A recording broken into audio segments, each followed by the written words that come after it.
Maggie Coulter, co-founder of Sacramento Neighborhoods and president of the Elmhurst Neighborhood Association.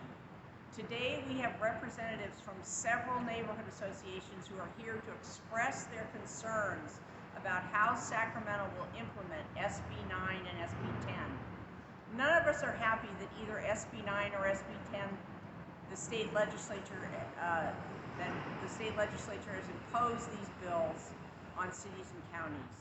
These bills seek to eliminate single-family zoning statewide. They foist densification on every single-family neighborhood in this city and across the state. And they remove parking requirements, open space, public input, and environmental review. SB 9 would allow up to 8 units on what is now one single-family lot. SB 9 is a mandate, but it does allow cities to hold the line at 4 units, which is what we are asking the Sacramento City Council to do in order to protect existing neighborhoods. This means not allowing accessory dwelling units on any lot split under SB 9. SB 9 also reduces open space, room for trees, privacy, and eliminates on-site parking requirements, putting more cars on the street. Sacramento can and must include provisions in the emergency SB 9 ordinance to help mitigate these impacts. The city must retain existing lot coverage requirements to leave some room for trees as well as between houses. The city must encourage parking and require it whenever possible. There are other steps that the city can take, and these are detailed in a letter that Safe Sacramento Neighborhoods and over a dozen neighborhood organizations have sent to the city.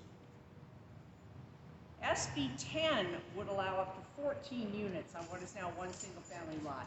It is permissive, and the City Council simply needs to say it will not implement SB 10.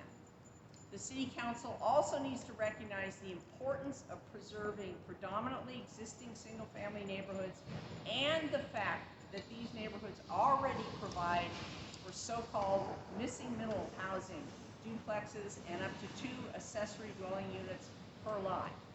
The general plan should not call for densifying neighborhoods beyond what is already allowed. And the city should ensure that every Sacramento residential neighborhood is livable and desirable with safe streets, good schools, and amenities like parks and trees. We all want affordable housing, equity, and diversity, but the general plan upzoning, SB 9 and SB 10 provide none of these. Instead, they benefit investors and absentee landlords while they take away housing choices from families. I'm now going to ask Kate Riley with Trees for Sacramento to say a few words. Hi, thanks for inviting me.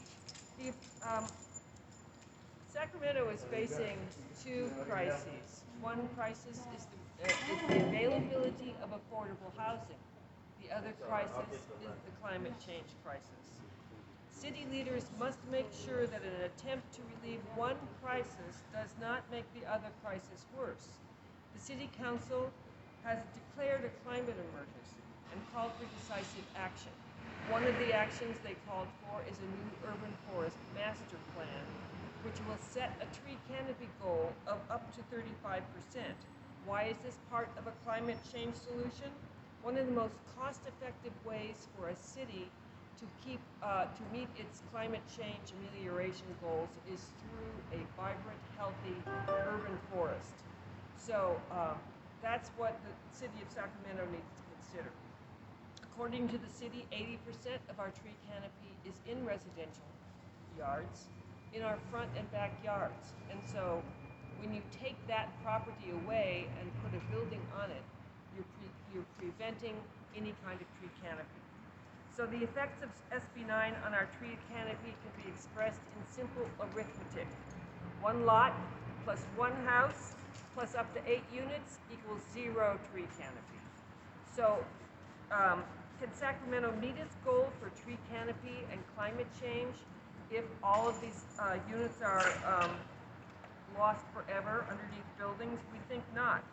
Will the city address this issue in its emergency ordinance? We hope so. We certainly have provided them with a letter from Save Sacramento Neighborhoods and also from Trees for Sacramento with a list of possibilities. But what we know is that Sacramento needs housing and it needs trees. Thank you.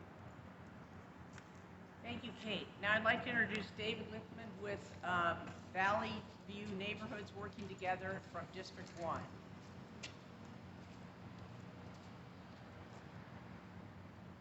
Hi there. Just to echo what Kate said, you have to remember Joni Mitchell said they paved paradise and put up a parking lot, and don't you always miss what you no longer have. So it's so important. The trees are so important to us. But primarily, what I'd like to talk about is this broad brush deregulating of the zoning statewide without all the things that Maggie was talking about. It's just unfair to the local neighborhood. So she's devised some really good mitigation measures, and I encourage you to follow those mitigation measures so that this broad brush deregulation doesn't impact us negatively. Thank you. So now we're going to have Chris Jones, who is a candidate for City Council in District 5 and a board member of the Colonial Heights Neighborhood Association from District 5 to speak. Thank you. Thank you. Good morning. Thanks for having me. The plans that the City Council has put forward so far for SB 9, SB 10 don't provide affordable housing. They don't provide the equity and the social justice that the city really needs. So as planned, just allowing this broad brush densification of our neighborhoods is essentially Reaganomics for housing, and is most likely to result in increased development in low-income neighborhoods and neighborhoods of color, leading to displacement of low-income and families of color who are already struggling. We need to have a clear plan that takes into account the environmental issues, the economic issues, and the social issues all surrounding this housing crisis that we're in. I asked the City Council to really take in the recommendations from Save Sacramento Neighborhoods, really consider them, be intentional, and make sure that we don't make the problem worse that we're trying to solve. Thank you. Thank you, Chris. Now I would like to have Jeff Solomon, who is a board member of the Meadowview Neighborhood Association Board from District 8, come speak. Thank you. Thank you very much. Meadowview, which is of course in District 8 in South Sacramento, has the distinction of being not only a low impact, economic impact area, but also a very large proportion of rental properties. And the owners of the rental properties are not necessarily dedicated to keeping the neighborhood in quality of life and balance in regards to profits. The lack of local control that'll happen, that could potentially happen with SB 9, will very likely have adverse effects on items such as the urban canopy, parking, and the services that are provided. We urge the City Council to take every available measure to protect our quality of life in Meadowview. Thank you very much. Thank you, Jeff. So I would now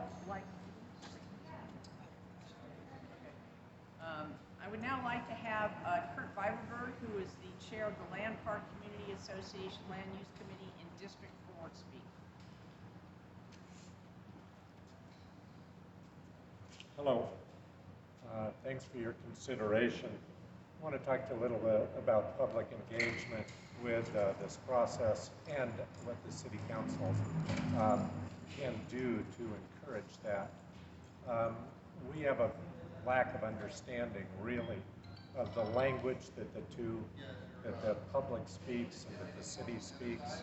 As the land use chair, I'm interested in SB 9 because it's a land use designation. It says what we can put on the land, where we can put it. So what it says is we can put duplexes anywhere in our single-family neighborhoods that have been characterized in the past by single-family homes, 2 stories, with duplexes on corners. Now that will fit pretty well if the zoning is correct. And the zoning is the restrictions that say how we can place those buildings on the land. So those two things work together, and zoning is often seen as mitigation for the change of allowing new types of structures on the land where it hasn't been allowed before. So I'm asking that the zoning restrictions for these, the implementation of SB 9 be considered by both the citizens and by the city, and in particular those of not just setbacks and heights, but also lot coverage, which designates currently in Sacramento only 50% of a lot can be covered by a building in a single-family neighborhood. This preserves half of the lot for open space for, as was mentioned before, trees, and to meet our sustainability goals. The SB 9 eats away at that by allowing 66%, or 2/3 of the lot, to be covered in many cases. There are many cases where we can protect our open space, and I call on the City Council to maintain 50% lot coverage on wherever possible. The second big area of sustainability is parking. We are moving towards an era of electric cars. By 2030, many of us will own that. We will need charging stations at home, off-street parking, and to see the cars as a problem is to deny where we're going with the automobile in the future as part of our sustainable plan. We need off-street parking, not just to have our local streets manageable for garbage pickup and emergency services, but also to be able to charge those electric cars in the future. So I ask the city and the citizens to work towards sustainable off-street parking when they implement SB 9. Thank you very much. Thank you very much, Kirk. I now want to introduce Ronnie Shaw from District 2. Thank you, Ronnie. Hi, good morning. I'm Ronnie Shaw. I'm here to talk about the SB 9 and SB 10. This is a direct assault on the American dream of a home ownership. People bought properties and homes in residential communities thinking that they can raise their children in a community setting. It's an attack on them to build high, tall apartment complexes that take away their privacy, that change the character of their community, and it's wrong. The only people who stand to benefit from this are greedy developers, and this is just an attack, and we have to stand against it. So we say no on SB 9 and SB 10, and we also ask that District 2 is exempt from any of the SB 9, SB 10 programming who have a history of disenfranchisement, a history of poor planning, and a targeted destruction of standards that put us at the burden of SB 9 and SB 10. So that's all I'm gonna say. No on SB 9, no on SB 10. Thank you very much. I think that concludes our speakers. I'm just going to read the associations who have signed on to the letter to the City Council. Save Sacramento Neighborhoods, which is a statewide group, Trees for Sacramento, Valley View Neighbors Working Together from District 1, All Eyes on Deck D2, District 2, Ben Ali Community Association, District 2, Del Paso Heights Community Association, District 2, Noralto United Neighbors Association, District 2, Old North Sacramento Community Association, District 2, Robla Park Community Association, District 2, East Sacramento Preservation, District 3, Natomas Community Association, District 3, Upper Land Park Neighbors, District 4, Land Park Community Association, District 4, Elmhurst Neighborhood Association, District 6, Blessed Child Community Association, District 8, Meadowview Neighborhood Association, District 8. So you can see that this is of citywide concern. And again, our message to the City Council is, no, we're not happy that SB 9 and SB 10 have been foisted on the state of California, and we support the initiative to overturn these two measures. However, as the city they both take effect January 1, the city must take steps now to not adopt SB 10 and to mitigate SB 9 to the greatest extent possible. We've heard about ways the city can do that today. Thank you. Amen.